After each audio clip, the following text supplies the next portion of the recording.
Hi all எல்லாத்துக்கும் தமிழ் புத்தாண்டு நல்வாழ்த்துக்கள். இது அன்னைக்கு எடுத்த வீடியோ தான். அதுக்காக சில டிஷ் நான் பிளான் பண்ணியிருந்தேன்.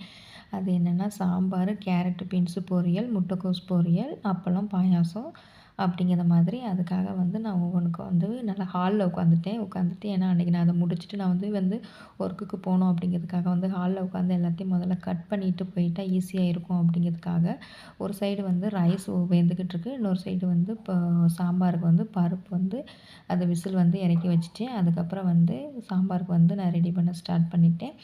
தக்காளி, வெங்காயம் இதை போட்டு வதக்கிட்டு அதுக்கப்புறம் கட் பண்ண காய்கறி என்னென்ன சாம்பாருக்கு கட் பண்ணியிருந்தேன்னா கேரட்டு, பீன்ஸு, உருளைக்கிழங்கு அண்டு முருங்கைக்காய் வாங்கியிருந்தேன்.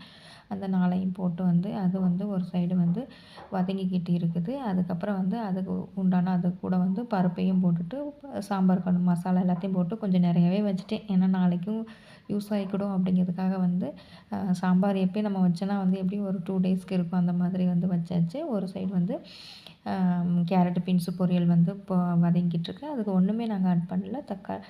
வெங்காயம், பச்சை மிளகா, அதுக்கப்புறம் கறி லீவ்ஸ் போட்டு அது ஒரு சைடு வதங்கிட்டுருக்கு. அதுக்கப்புறம் பாத்திரம் இல்லை அப்படிங்கிறதுக்காக குக்கர்லேயே கொஞ்சம் நேரம் கேபேஜை நான் கொதிக்க வச்சுருந்தேன்.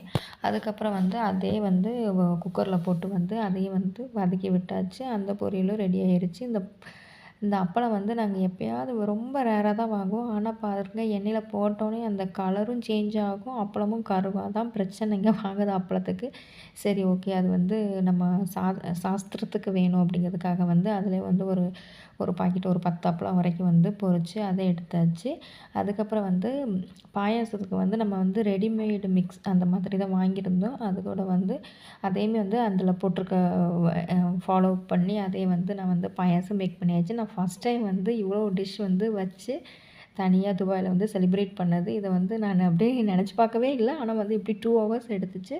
உண்மையிலே ரொம்ப ஹாப்பினஸ்ஸாக இருந்துச்சு இவ்வளோ டிஷ் நம்ம வைக்கும்போது. என்னென்ன வச்சுருக்கேன் அப்படின்னு சொன்னோன்னா ரைஸு, சாம்பார், அதுக்கப்புறம் கேரட்டு, பீன்ஸு, அதுக்கப்புறம் கேபேஜ் வச்சுருக்குது. அதுக்கப்புறம் பாயாசம் ஒரு சைடு இருக்குது. அதுக்கப்புறம் அப்பளம் இருக்குது.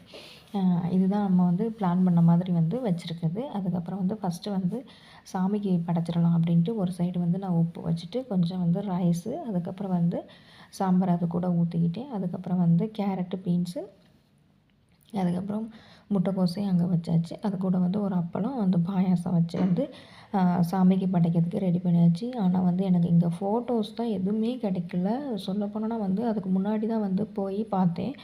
ஃபோட்டோஸ் ஒரு குட்டி சிலை அந்த மாதிரி தான் ஒரு ஃபோட்டோ சொல்கிறாங்க. 2000, 3000 அந்த மாதிரி. அது ஒர்த்தே கிடையாது.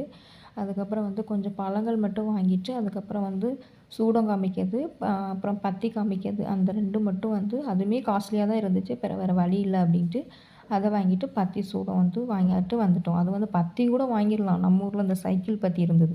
அந்த சூடம் 10 சூடம் இருந்தது. அது 4 திராம்னு சொன்னாங்க. ஆல்மோஸ்ட் நம்மளுக்கு ரூ. 80 வருது. சரி வேறு வழி இல்லாமல் அதையும் நான் வாங்கிட்டு தான் வந்தோம். அதுக்கப்புறம் கொஞ்சம் பழங்கள் வாங்கிட்டு அப்படியே ஃபோட்டோஸ் எதுவும் இல்லை. பட் என்கிட்ட பர்ஸில் இருந்த கொஞ்சம் திருவண்ணாமலை ஃபோட்டோஸ், அந்த மாதிரி விநாயகர் ஃபோட்டோஸ் அந்த மாதிரி இருந்தது. சரி அதை வச்சு இந்த வட்டம் எப்படி ஸ்டார்ட் பண்ணி சாமி கும்பிட்றலாம் அப்படின்ட்டு அதை மட்டும் வச்சு அதை மட்டும் அரேஞ்ச் பண்ணேன். அதுக்கப்புறம் பூ எதுவுமே எனக்கு கிடைக்கல. அதுக்கப்புறம் பிளாஸ்டிக் பூ இருந்தது. அது ஆக்சுவலி அது செடி. அது ஒரு லைக் என்னது ஒரு மரம் மாதிரி இருக்கும். சரி விநாயகர் ஒரு மரத்துக்கு அடியில் தானே எப்படி இருப்பாருன்ட்டு அந்த மாதிரி ஒரு கடையில் நான் பார்த்தேன். அப்படியே அதை வாங்கிட்டு வச்சுருந்தேன். அது நல்லா செட் ஆயிடுச்சு. அதாவது பாறைக்கு அடியில் விநாயகர் இருக்க மாதிரி வரும். சரி அதை வச்சு அதை செட் பண்ணியாச்சு. அதுக்கப்புறம் நல்லா சாமி கும்பிட்டாச்சு திருப்தியாக. சூடம் காட்டி பத்தி காமிச்சு எல்லாத்தையும் சாமி கும்பிட்டு ஒரு வழியாக இந்த இயர் நல்லபடியாக போகணும் அப்படிங்கிறதுக்காக நல்லபடியாக ஃபஸ்ட் டைம் அது சொல்ல மறந்து போயிட்டேன். நான் துபாயில் ஃபஸ்ட் டைம் இப்படி பண்ணி சாமி கும்பிட்றது ஃபஸ்ட் டைம். நாங்கள் பத்தி சூடம் துபாயில் நாங்கள் பொறுத்துதோம் அப்படின்னா அது இந்த இந்த டைமில் இதிலேருந்து ஸ்டார்ட் பண்ணோம் அப்படிங்கிறதுக்காக இப்படி ஃபஸ்ட்டு நம்ம நியூ இயர்லேருந்து ஆரம்பிக்கணும் அப்படிங்கிறதுக்காக ஸ்டார்ட் பண்ணது. அதுக்கப்புறம் நம்ம சாப்பிட்றதுக்கு மார்னிங் பிரேக்ஃபாஸ்ட்டே இதை தான் ரைஸை தான் நான் சாப்பிட்டுட்டு போனேன். ஏன்னா சாமி கும்பிட்டு அப்படியே சாப்பிட்டு கிளம்பிடலாம் அப்படிங்கிறதுக்காக 2 இலை போடக்கூடாது அப்படிங்கிறதுக்காக 3வது ஒரு குட்டியாக ஒரு இலை வச்சு ஒரு கணக்குக்காக வச்சது. அதுக்கப்புறம் வந்து எல்லா காய்கறி அப்புறம் வந்து சமைச்சது எல்லாத்தையும் வந்து பரிமாறிட்டு வந்து நல்லா வந்து திருப்திகரமாக வந்து சாப்பிட்டோம். உண்மையிலேயே டேஸ்ட் வந்து என்ன சொல்கிறது, அந்த இலை சாப்பாடு அப்படிங்கிறது அந்த இலை சாப்பாடு தான். அது வந்து அவ்வளோ டேஸ்ட்டாக இருந்தது. உண்மையிலேயே வந்து வேறு லெவல். நான் வந்து சாப்பிட்டு எப்படியும் வந்து ரொம்ப வருஷக்கணக்கா இருக்கும்னு தான் நினைக்கிறேன். இந்தியா வரும்போது அந்த சான்ஸு கிடச்சிருந்தா சாப்பிட்ருப்பேன்.